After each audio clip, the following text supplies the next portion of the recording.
The world of global finance is riveted tonight as whispers of seismic shifts involving the Iraqi dinar, the Vietnamese dong, and the Zimbabwe redenomination, commonly referred to as the ZIM RV, have escalated into what insiders are calling the final 2025 contract rates and global reset exposed. Investors, analysts, and policy watchers alike are locked into the story, watching for confirmation, for denials, for anything that tells us whether this is the dawn of a profound recalibration or simply another rumor in the relentless churn of financial speculation. The hours ahead may rewrite expectations or quietly fade into the background.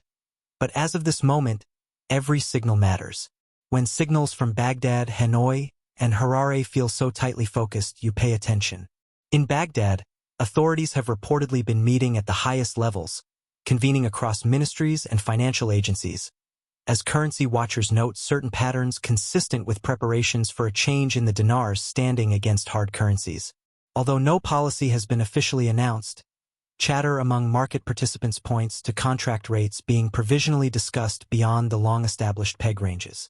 These developing scenarios suggest that Iraq may be considering steps to gradually allow a freer float, or perhaps establish a new floor for contract trading, injecting volatility and opportunity into a market long perceived as captive to status quo stability.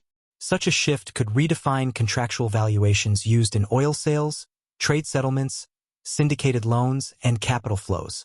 The implication is immense. A new equilibrium that could empower the central bank to modulate the dinar's trajectory, potentially unlocking latent value for those positioned for a reopening or revaluation. But for every cautious affirmation, official channels remain tight-lipped. Speculation fills the void because silence, in this environment, speaks almost as loudly as confirmation. Meanwhile, from Vietnam comes a surge of commentary and backchannel rumors about the dong. Those across Southeast Asia's financial circles are describing a gathering consensus that Hanoi may be preparing for something strikingly similar. A refresh of the dong's contract rate against the US dollar, perhaps even a managed revaluation.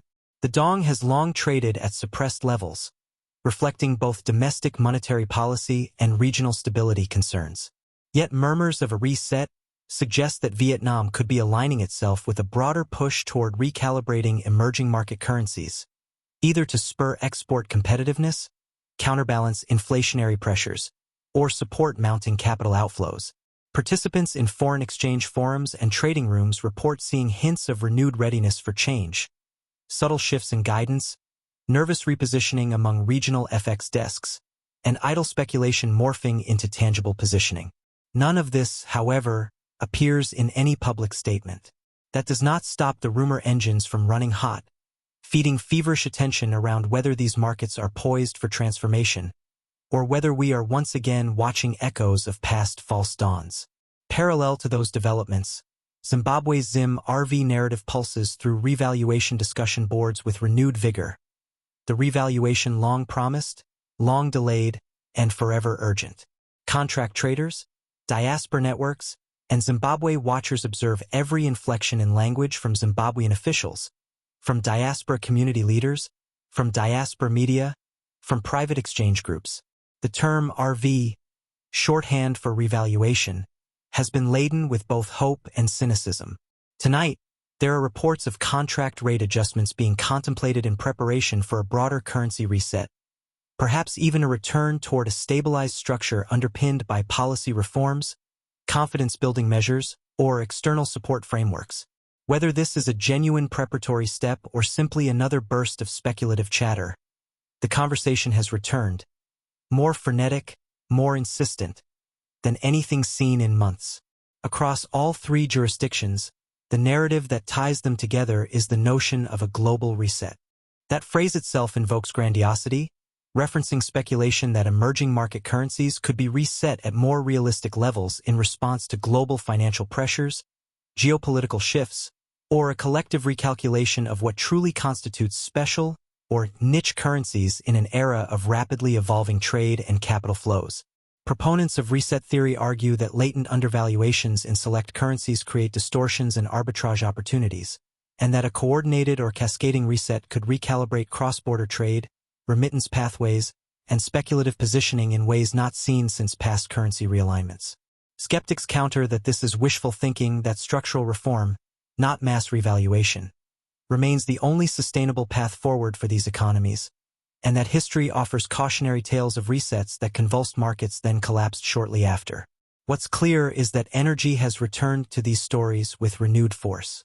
Across online forums, group chats, voice call groups, WhatsApp threads, and private Telegram channels, phrases like final contract rate, RV about to drop, and global reset exposed circulate with a kind of fervor reminiscent of breaking news desks on high alert.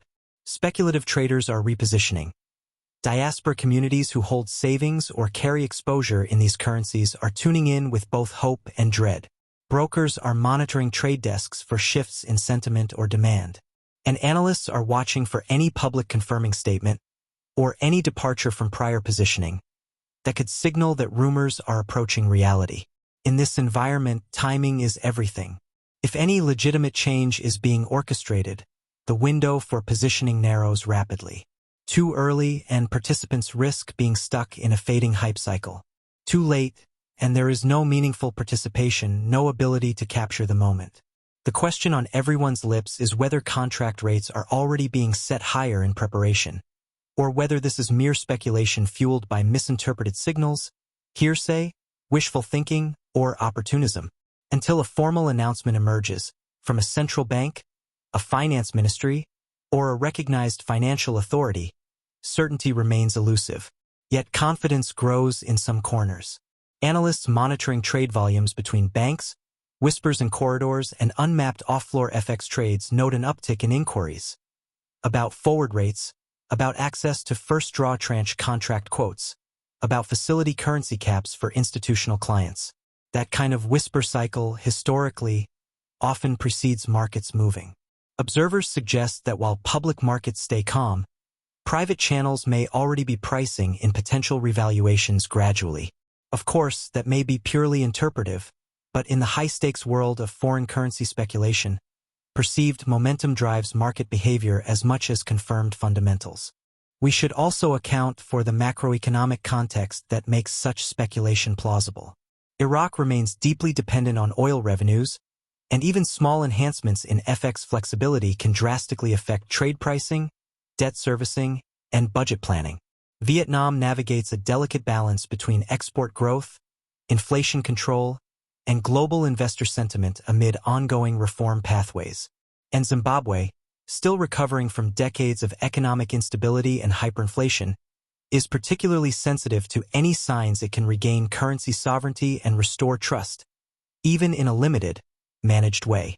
In each case, policy motivation exists, even if it remains discretionary, cautious, and contingent. For those tracking this narrative, the tone is urgent. Words like exposed suggest insiders are leaking and that mainstream media are merely catching up or missing the story entirely. For viewers, listeners, and readers, the implication is that tonight's developments could mark a turning point or merely fan the flames of rumors. Either way, market participants will be watching central bank websites, official gazettes, briefings, minutes, and assuredly, the unofficial ripple of stories.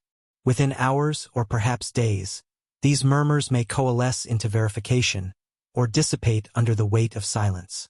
Some experts caution that overconfidence in revaluation outcomes can be dangerous. Memories are long of premature RV announcements that never materialized.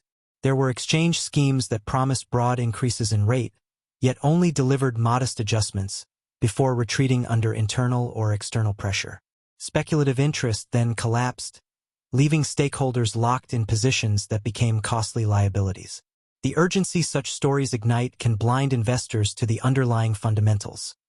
Whether inflation is under control, whether foreign reserves are sufficient, whether international creditors are supportive. The overhead of financial rigor is often short-lived in the face of rumor-driven enthusiasm. Nevertheless, tonight the air is thick with possibility. The fact that such a narrative is alive, and that